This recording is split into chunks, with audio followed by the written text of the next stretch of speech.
Historiquement, McDonald's en France travaillait déjà des messages sur la qualité, l'environnement et la responsabilité sociétale, mais de manière morcelée, pas sous forme de plateforme. Et on voit monter, notamment dans les études, un besoin, une attente des consommateurs sur ces sujets-là, avec davantage d'engagement, et donc le besoin de devenir très concret sur ces sujets. S'en est fini du temps des petits pas, s'en est fini du temps des promesses à long terme. Les gens attendent des marques, des grandes marques, qu'elles fassent les choses, qu'elles aient des résultats, qu'elles fassent du concret. Parlons peu, parlons emballage. Chez McDo, comment fait-on pour réduire encore notre impact sur l'environnement ? Eh bien, sur place ou à emporter, on remplace dès 2022 100% des emballages en carton de nos burgers par du papier.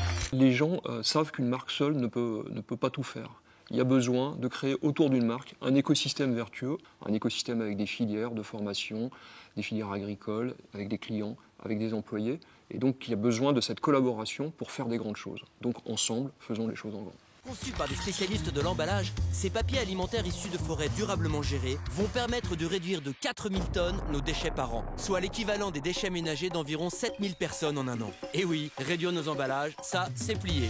Ensemble, faisons les choses en grand. On est sur une plateforme qui ne souffre pas l'à peu près, qui ne souffre pas les messages peu clairs, qui ne souffre pas les messages non chiffrés, qui permettait aussi de montrer une forme d'exigence. Et tout le monde est gagnant. Les 290 éleveurs français avec qui nous nous engageons sur le long terme et les millions d'amateurs à qui ces burgers font toujours un effet bœuf. C'est ambitieux parce qu'on avait la volonté d'avoir un propos sérieux.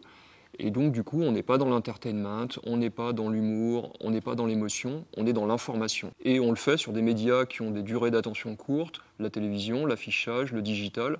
Et c'est un pari réussi, puisque quelque part, c'est aussi ce que les gens attendent d'une marque comme McDonald's aujourd'hui, de répondre à la question de est-ce que cette marque en fait suffisamment sur l'aspect sociétal. Quelque part, les gens aujourd'hui, ils attendent qu'il y ait un équivalent entre l'empreinte commerciale de la marque et l'empreinte sociétale de la marque. Cette campagne, elle existe maintenant depuis quasiment 3 ans sur différentes dimensions et elle nous a permis de gagner, notamment sur ces 2 dernières années, 3 points sur l'indicateur d'image de marque qu'on appelle Brand Trust chez nous, donc la confiance de la marque dans un baromètre interne. 3 points, ça paraît peu, mais il faut savoir que ce genre d'indicateur n'évolue, en tout cas chez nous, en moyenne que de 0,2 points par an habituellement. Et donc le faire évoluer de 3 points en 2 ans, c'est colossal. Et à côté de ça, on a aussi gagné 25 points d'advocacy positive, et ça c'est capital pour une marque comme McDonald's. Pour une marque qui a, comme nous, un certain nombre de détracteurs, c'est extrêmement rare d'arriver à faire évoluer autant l'advocacy positive, notamment sur un sujet de communication publicitaire. C'est vraiment fantastique.